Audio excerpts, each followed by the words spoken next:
Good afternoon, it's Lauren Martell. The main question today is, has the Republican Party served South Carolina, or are we now a blue state?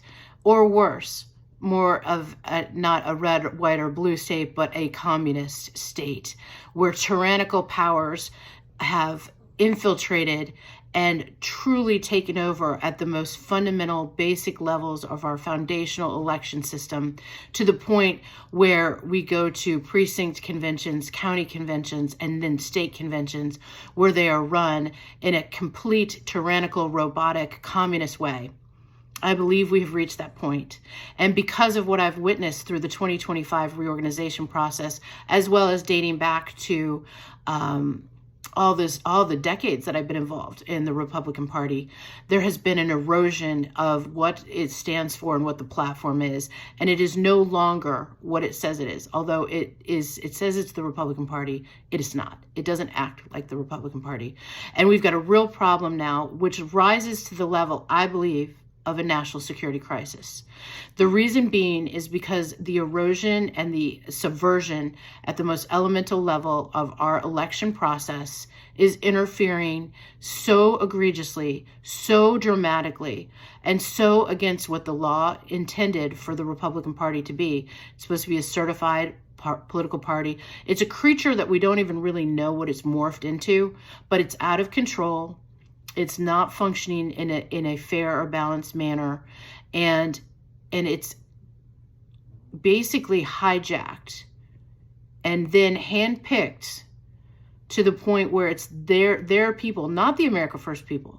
Everything is an illusion right there. What happened in the state, it was an illusion, and I think you're going to see mass amounts of people in South Carolina very disappointed with how the whole state convention went. It was really, really bad.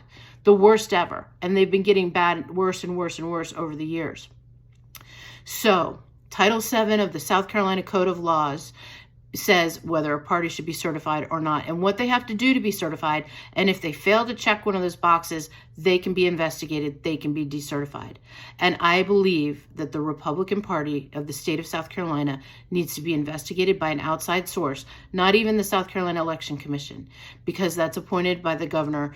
And right now, there is absolutely no due process, because we tried filing a lawsuit to protect the cast vote records from the 2020 election, and the case was dismissed because the Attorney General, Alan Wilson, refused to acknowledge that they were subject to FOIA, and in fact doubled down with two Attorney General opinions that did the counter position, and the judge was concerned to go against the Attorney General's opinions.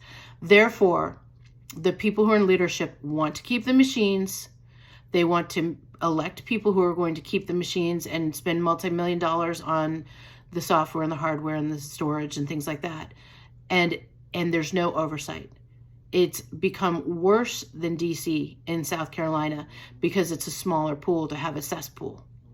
And there were a few America First, true America First patriots at the state convention. And I really, really, just am so inspired by the people who just don't give up, and they're not weary. They don't grow weary. They keep fighting this good fight. But at this point, it is so rigged. It is so manipulated. It is so filled with subversion and counterfeit people that it really needs to be investigated from an outside source. I can give more details on what my observations were through the whole process, from the precinct level to the county level. And then I didn't go to the state, but I saw some of the things that came from the state, and I believe there are people who are eyewitnesses there. This is a huge problem, and it needs to be investigated. I believe it reaches the level of a national security crisis. I believe that is counter to what the election integrity campaign that Donald J. Trump ran on and that he had put out in his executive order. And I believe that this subversiveness, if not addressed sooner, will become far worse for us as the people of the state of South Carolina and a national level. And that's why I believe that it affects the national level. And so the national agencies can get involved to investigate the state of South Carolina's election process and these two parties, particularly the Republican Party. Thanks, and God bless.